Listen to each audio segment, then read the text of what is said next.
အခုနားထောင်နေတဲ့သူတိုင်းဒီအချိန်ကစပြီးစိတ်ကိုအေးအေးထားမှာအသက်ရှူကိုဖြည်းဖြည်းဝင်ဖြည်းဖြည်းထွက်လူတိုင်းမှာကိုကာကွယ်စောင့်ရှောက်ပေးတဲ့ကိုယ်ပိုင်နတ်တွေရှိပါတယ်အိမ်ကိုစောင့်ရှောက်တဲ့နတ်တွေရှိပါတယ်ဒါပေမဲ့လူရဲ့စိတ်မတည်ငြိမ်တဲ့အချိန်မကောင်းတဲ့အကြံတွေများတဲ့အချိန်ငွေကိုမမှန်တဲ့နည်းနဲ့လိုချင်တဲ့အချိန်အဲ့ဒီအချိန်မှာလမ်းပိတ်တတ်ပါတယ်ကံပိတ်တတ်ပါတယ်ဒီဂါထာကနတ်ကိုမှင်းထုတ်တဲ့ဂါထာမဟုတ်ပါနတ်ကိုဖိအားပေးတဲ့ဂါထာမဟုတ်ပါဒီဂါထာကမေတ္တာနဲ့တောင်းဆိုတဲ့ဂါထာပါလမ်းဖွင့်ပေးပါလို့ကံကိုလှည့်ပေးပါလို့ငွေကြေးကိုအမှန်တကယ်ရရှိခွင့်ပေးပါလို့တောင်းဆိုတဲ့ဂါထာပါအခုစိတ်ထဲမှာတခုတည်းပဲထားပါငါဟာငွေကိုမှန်ကန်စွာရယူခြင်းတယ်ငါဟာမိသားစုအတွက်ကောင်းခြင်းတယ်အဲ့ဒီလိုစိတ်ထားပြီးအောက်ပါဂါထာကိုဖြည်းဖြည်းအတန်ထွက်လေရတယ်စိတ်ထဲမှာလည်းရပါတယ်နာမေတ္တာမိုကရုဏာပုတ်ချိုင်လာဖို့ဒါဒနာရလမ်းဖွင့်ပါတကြင်နဲ့မပြီးပါစိတ်တည်ငြိမ်တဲ့၍ထရွတ်ပါနာမေတ္တာမိုကရုဏာပုတ်ချိုင်လာဖို့ဒါဒနာရလမ်းဖွင့်ပါဒီဂါထာကိုမနဲ့အိမ်ငါထွက်ခါနီးညအိတ်ခါနီးတို့မဟုတ်အလုံးမစားခင်ရွတ်နိုင်ပါနဲ့ရွတ်နေတဲ့အချိန်မနာလူစိတ်မထားပါနဲ့တခြားလူပျက်စီးစေခြင်းနဲ့စိတ်မထားပါနဲ့ဒီဂါထာရဲ့အင်အားကမေတ္တာပေါ်မှာအခြေခံထားပါတယ်မေတ္တာရှိရင်နတ်တွေမတားပါဘူးမေတ္တာရှိရင်လမ်းကိုကိုယ်တိုင်ဖွင့်ပေးပါတယ်ရွတ်ပြီးတဲ့အခါအမြန်ရမယ်လို့မတွေးပါနဲ့တိတ်လီပြောင်းလဲလာကိုကိုယ်တိုင်တတိထားကြည့်ပါအလုတ်အခွင့်အရေးငွေဝင်ပေါက်လူတွေကကူညီခြင်းလာတာအဲ့ဒါတွေကလမ်းဖွင့်ထားပြီးသားဆိုတဲ့အမှတ်အသားပါဒီဂါထာကို9ရက်ဆက်တိုက်တို့မဟုတ်9ရက်ဆက်တိုက်ရွတ်ကြည့်ပါယုံကြည်တဲ့သူအတွက်ကံကမျက်နှာမလွှဲပါဘူးအခုနားထောင်ပြီးစိတ်အေးသွားတယ်ဆိုရင်ဒါကစပြီးအလုံးလုံးနေပြီဆိုတဲ့အချက်ပါအထက်ပါဂါထာမှန်တန်နဲ့ဆက်လင်းလီဤအရင်ပြန်လေရှင်းပြပါမယ်တစ်ချက်ဘာသာပြန်ချက်နဲ့အနစ်ချုပ်ဤစာပိုက်ဒီကံကြမ္မာပွင့်လင်းစေရန်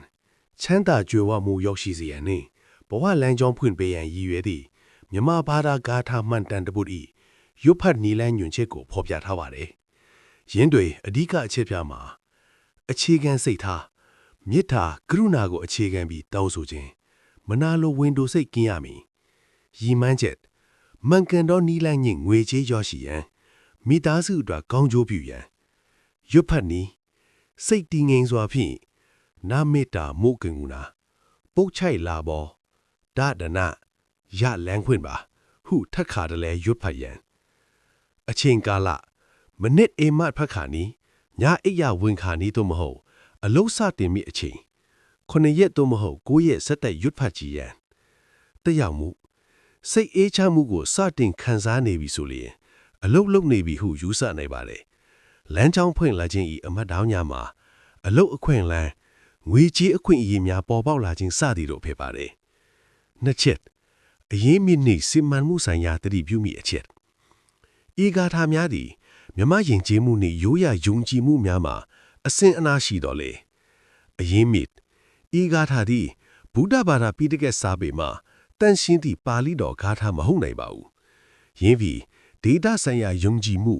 ရိုးရာဓလေ့တစ်ခုခုတို့မဟုတ်ပုဂ္ဂိုလ်ရေးဆိုင်ရာဖွဲ့စည်းမှုတစ်ခုဖြစ်နိုင်ပါတယ်လက်တွေ့အကျိုးကျေးဇူးမြည်သည့်ဘာသာတုံးဟုတ်မန်တန်ကိုမဆို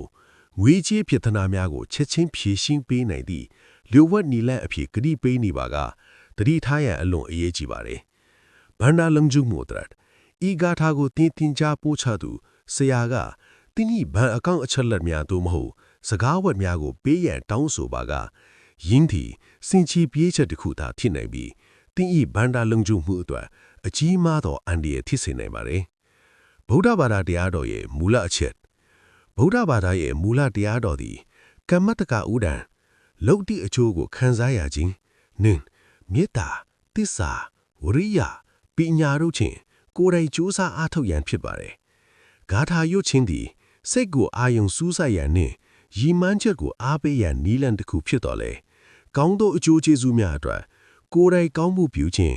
ကောင်းသောအလုပ်လုပ်ခြင်းနှင့်ပညာရှာခြင်းတို့ကအဓိကလိုအပ်ချက်များဖြစ်ပါတယ်။၃ချက်ဘာလို့ထင်တယ်လဲစိတ်အေးချမ်းမှုအတွက်ယူဆပါဂါထာ၏အဓိကအချက်ဖြစ်သည့်စိတ်ကိုအေးထားပါမေတ္တာနဲ့တောင်းဆိုတဲ့ဂါထာဆိုသည့်အပိုင်းကိုစိတ်သက်ခိုင်မာကြီးနေကောင်းမွန်သောရည်ရွယ်ချက်များထိမ့်သိမ်းရန်နီးလန်းတစ်ခုအနေနဲ့ရှုနိုင်ပါတယ်လက်တွေ့လှုပ်ဆောင်မှုကိုဦးစားပေးပါဤဂါထာကိုကံကောင်းစေသောအထောက်အကူတစ်ခုအဖြစ်မှတ်ထားပြီးစီးပွားရေးသို့မဟုတ်အလုပ်ကိုင်အတွက်လက်တွေ့ကျသောအစီအစဉ်များပြုလုပ်ပါလုံခြုံမှုအသည့်ကိုမြင့်တင်ပါသင်ရဲ့ကိုယ်ပိုင်ရေးနှင့်ဘန္တာဆိုင်ရာအချက်လက်များကိုများသူကိုမှမပေးပါနဲ့များသူများကသို့တောင်းဆိုပါက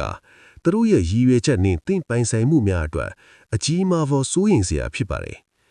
စီမံသောဘာသာလမ်းကြောင်းကိုရှာဖွေပါသင်ဘဝတိုးတက်ရန်နှင့်စိတ်ချမ်းသာရန်လမ်းကြောင်းကိုအမှန်တကယ်ရှာဖွေလိုပါကရိုးရိုးဘုဒ္ဓဘာသာကျမ်းစာများတုတ်တန်ဝိနည်းအဘိဓမ္မာများကိုလေ့လာခြင်းသို့မဟုတ်ယုံကြည်စိတ်ချရသောဆရာတော်များကနေ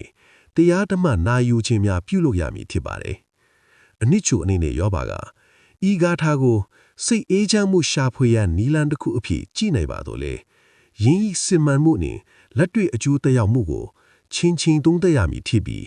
တင်းဤဘန္တာလုံခြုံမှုအတွက်တတိအထူးထားရန်လိုပါတယ်ကောင်းမွန်သောဘဝကိုတည်ဆောက်ရမှာယုံကြည်မှုထက်ပညာညှိလက်တွေ့လှုပ်ဆောင်ခြင်းကပိုမိုအရေးကြီးပါတယ်